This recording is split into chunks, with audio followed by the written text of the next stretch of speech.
energizing your soul through the inspired Word of God. This is your daily devotional reading.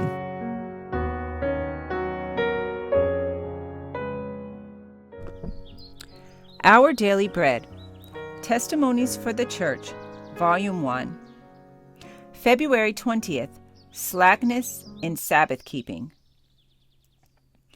Moreover also I gave them my Sabbaths to be a sign between me and them, that they might know that I am the Lord, who sanctify them. Saying, hurt not the earth, neither the sea nor the trees, till we've sealed the servants of our God, that they might know that I am the Lord, that sanctify them. Slackness in Sabbathkeeping. And he said unto them, the Sabbath was made for man, and not man for the Sabbath. Mark chapter 2, verse 27. I was shown that there has been too much slackness in regard to the observance of the Sabbath. There has not been promptness to fulfill the secular duties within the 6 working days which God has given to man, and carefulness not to infringe upon 1 hour of the holy, sacred time which he has reserved to himself. There is no business of man's that should be considered of sufficient importance to cause him to transgress the 4th precept of Jehovah. There are cases in which Christ has given permission to labor, even on the Sabbath, in saving the life of men or of animals.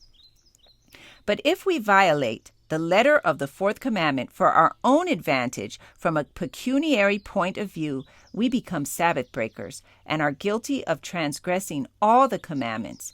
For if we offend in one point, we are guilty of all. If, in order to save property, we break over the express command of Jehovah, where is the stopping place? Where shall we set the bounds? Transgress in a small matter and look upon it as no particular sin on our part, and the conscience becomes hardened, the sensibilities blunted, until we can go still further and perform quite an amount of labor, and still flatter ourselves that we are Sabbath keepers, when according to Christ's standard, we are breaking every one of God's holy precepts.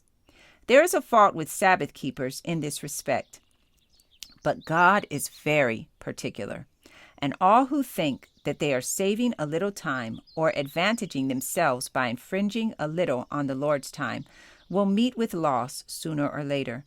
He cannot bless them as it would be his pleasure to do, for his name is dishonored by them, his precepts lightly esteemed. God's curse will rest upon them, and they will lose 10 or 20-fold more than they gain. Will a man rob God?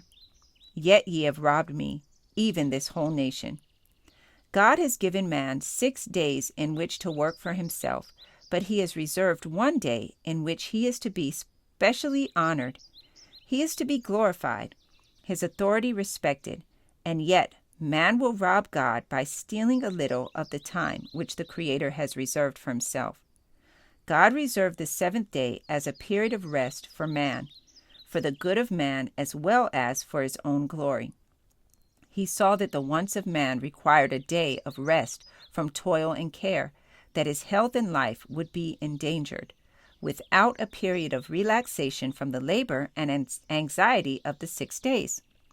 The Sabbath was made for man, for the benefit of man, and to knowingly transgress the holy commandment forbidding labor upon the 7th day is a crime in the sight of heaven, which was of such magnitude under the Mosaic law as to require the death of the offender. But this was not all that the offender was to suffer, for God would not take a transgressor of his law to heaven. He must suffer the second death, which is the full and final penalty for the transgressor of the law of God.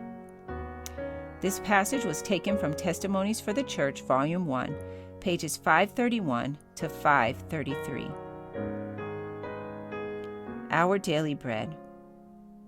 Maranatha, the Lord is coming. I encourage you to be ye doers of the word and not hearers only. Thank you for listening, and be sure to join us tomorrow for your daily devotional reading.